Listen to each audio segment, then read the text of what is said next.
ओम नमो भगवते वासुदेवाय नमः। अथ चतुर्विंशोऽध्यायः।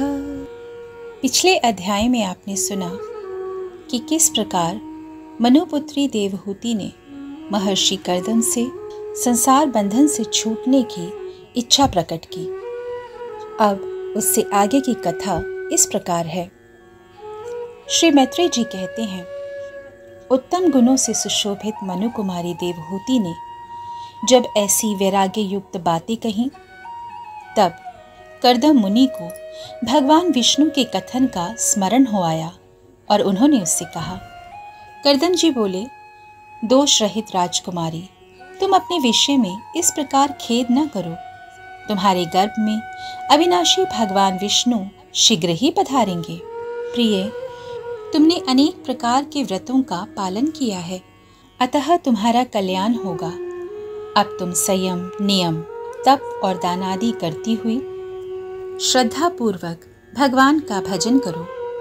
इस प्रकार आराधना करने पर श्री हरि तुम्हारे गर्भ से अवतीर्ण होकर मेरा यश बढ़ाएंगे और ब्रह्म ज्ञान का उपदेश करके तुम्हारे हृदय की अहंकारमयी ग्रंथि का छेदन करेंगे।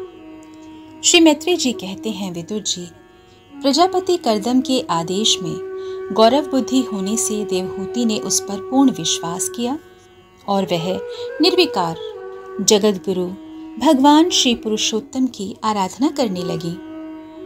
इस प्रकार बहुत समय बीत जाने पर भगवान मधुसूदन कर्दम जी के वीर्य का आश्रय लेकर उसके गर्भ से इस प्रकार प्रकट हुए जैसे काष्ठ में से अग्नि। उस समय आकाश में मेघ जल बरसाते हुए गरज गरज कर बाजे बजाने लगे, गंधर्वगण गान करने लगे और अप्सराएं आनंदित होकर नाचने लगीं। आकाश से देवताओं के बरसाए हुए दिव्य पुष्पों की वर्षा होने लगी। सब दिशाओं में आनंद छा गया। जलाशयों का जल निर्मल हो गया और सभी जीवों के मन प्रसन्न हो गए। इसी समय सरस्वती नदी से घिरे हुए कर्दम जी के उस आश्रम में मरीचि आदि मुनियों के सहित श्री ब्रह्मा जी पधारे। शत्रुदमन विदुर जी, स्वतः सिद्ध ज्ञान से संपन्न अजन्मा ब्रह्मा जी को यह मालूम हो गया था कि साक्षात पर ब्रह्म भगवान विष्णु सांख्य शास्त्र का उपदेश करने के लिए अपने विशुद्ध सत्वमय अंश से अवतीर्ण हुए हैं।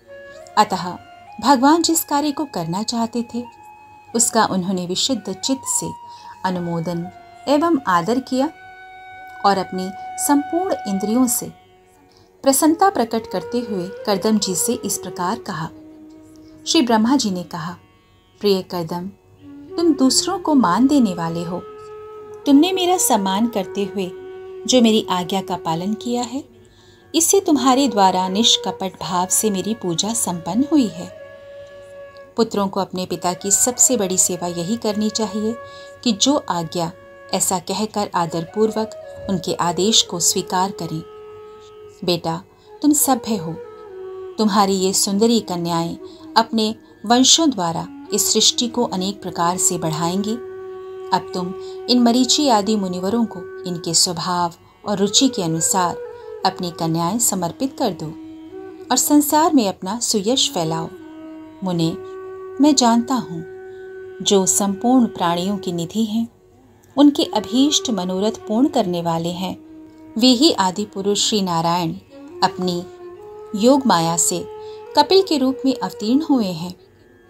फिर वे देवहूति से बोले, राजकुमारी, सुनहरे बाल, कमल जैसे विशाल नेत्र और कमलांकित चरण कमलों वाले शिशु के रूप में कैटभ असुर को मारने वाले साक्षात श्री हरि ने ही ज्ञान विज्ञान द्वारा कर्मों की वासनाओं का मूल उच्छेदन करने के लिए तेरे गर्भ में प्रवेश किया है। ये अविद्याजनित मोह की ग्रंथियों को काटकर पृथ्वी में स्वच्छंद विचरेंगे। ये सिद्धगणों के स्वामी और सांख्याचार्यों के भी मान्य होंगे। लोक में तेरी कीर्ति का विस्तार करेंगे और कपिल नाम से विख्यात होंगे। श्री मैत्रेय जी कहते हैं, विदुर जी, जगत की सृष्टि करने वाले ब्रह्मा जी उन दोनों को इस प्रकार आश्वासन देकर नारद और सनकादि को साथ लेकर हंस पर चढ़कर ब्रह्मलोक को चले गए। ब्रह्मा जी के चले जाने पर कर्दम जी ने उनकी आज्ञा के अनुसार मरीचि आदि प्रजापतियों के साथ अपनी कन्याओं का विधि पूर्वक विवाह कर दिया। उन्होंने अपनी कला नाम की कन्या मरीचि को, अनुसुईया अत्रि को, श्रद्धा अंगिरा को और हविर्भू पुलत्स्य को समर्पित की। पुलह को उनके अनुरूप गति नाम की कन्या दी। क्रतु के साथ परम साध्वी क्रिया का विवाह किया। भृगु जी को ख्याति और वशिष्ठ जी को अरुंधति समर्पित की। अथर्वा ऋषि को शांति नाम की कन्या दी, जिससे यज्ञ कर्म का विस्तार किया जाता है। कर्दम जी ने उन विवाहित ऋषियों का उनकी पत्नियों के सहित खूब आदर सत्कार किया। विदुर जी, इस प्रकार विवाह हो जाने पर ये सब ऋषि कर्दम जी की आज्ञा लेकर अति आनंद पूर्वक अपने अपने आश्रमों को चले गए। कर्दम जी ने देखा कि उनके यहाँ साक्षात देवादिदेव श्री हरि ने ही अवतार लिया है, तो वे एकांत में उनके पास चले गए और उन्हें प्रणाम करके इस प्रकार कहने लगे, अहो, अपने पाप कर्मों के कारण इस दुखमय संसार में नाना प्रकार से पीड़ित होते हुए पुरुषों पर देवगण तो बहुत काल बीतने पर प्रसन्न होते हैं, किंतु जिनके स्वरूप को योगी जन अनेकों जन्मों के साधन से सिद्ध हुई सुदृढ़ समाधि के द्वारा एकांत में देखने का प्रयत्न करते हैं, अपने भक्तों की रक्षा करने वाले वे ही श्री हरि हम विषय लोलुपों के द्वारा होने वाली अपनी अवज्ञा का कुछ भी विचार ना करके आज हमारे घर अवतीर्ण हुए हैं। हे श्री हरि, आप वास्तव में अपने भक्तों का मान बढ़ाने वाले हैं। आपने अपने वचनों को सत्य करने और सांख्य योग का उपदेश करने के लिए ही मेरे यहाँ अवतार लिया है। भगवान, आप प्राकृत रूप से रहित हैं। आपके जो चतुर्भुज आदि अलौकिक रूप हैं वे ही आपके योग्य हैं, तथा जो मनुष्य सदृश रूप आपके भक्तों को प्रिय लगते हैं वे भी आपको रुचिकर प्रतीत होते हैं। आपका पाद पीठ तत्व ज्ञान की इच्छा से विद्वानों द्वारा सर्वदा वंदनीय है और आप ऐश्वर्य, वैराग्य, यश, ज्ञान, वीर्य और श्री इन छहों ऐश्वर्यों से पूर्ण हैं। प्रभु, मैं आपकी शरण में हूँ। भगवान, आप पर ब्रह्म हैं, सारी शक्तियाँ आपके अधीन हैं।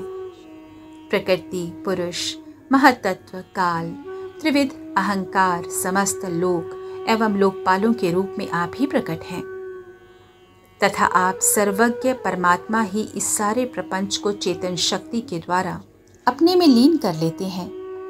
अतः इन सब से परे भी आप ही हैं। मैं आप भगवान कपिल की शरण लेता हूँ। प्रभु, आपकी कृपा से मैं तीनों ऋणों से मुक्त हो गया हूँ और मेरे सभी मनोरथ पूर्ण हो चुके हैं। अब मैं संन्यास मार्ग को ग्रहण करके आपका चिंतन करते हुए शोक रहित होकर विचरूंगा। आप समस्त प्रजाओं के स्वामी हैं, अतएव इसके लिए मैं आपकी आज्ञा चाहता हूँ। श्री भगवान ने कहा, मुने, वैदिक और लौकिक सभी कर्मों में संसार के लिए मेरा कथन ही प्रमाण है। इसलिए मैंने जो तुमसे कहा था कि मैं तुम्हारे यहाँ जन्म लूँगा, उसे सत्य करने के लिए ही मैंने यह अवतार लिया है। इस लोक में मेरा यह जन्म लिंग शरीर से मुक्त होने की इच्छा वाले मुनियों के लिए आत्मदर्शन में उपयोगी प्रकृति आदि तत्वों का विवेचन करने के लिए ही हुआ है। आत्मज्ञान का यह सूक्ष्म मार्ग बहुत समय से लुप्त हो गया है। इसे फिर से प्रवर्तित करने के लिए ही मैंने यह शरीर ग्रहण किया है, ऐसा जानो। मुने, मैं आज्ञा देता हूँ, तुम इच्छा अनुसार जाओ और अपने संपूर्ण कर्म मुझे अर्पण करते हुए दुर्लभ मृत्यु को जीतकर मोक्ष पद को प्राप्त करने के लिए मेरा भजन करो। मैं स्वयं प्रकाश और संपूर्ण जीवों के अंतःकरणों में रहने वाला परमात्मा ही हूँ। अतः जब तुम विशुद्ध बुद्धि के द्वारा अपने अंतःकरण में मेरा साक्षात्कार कर लोगे, तब सब प्रकार के शोकों से छूटकर निर्भय पद मोक्ष को प्राप्त कर लोगे। माता देवहूति को भी मैं संपूर्ण कर्मों से छुड़ाने वाला आत्मज्ञान प्रदान करूंगा, जिससे यह संसार रूप भय से पार हो जाएंगी। श्री मैत्री जी कहते हैं, भगवान कपिल के द्वारा इस प्रकार कहने पर प्रजापति कर्दम जी उनकी परिक्रमा करके प्रसन्नता पूर्वक वन को चले गए।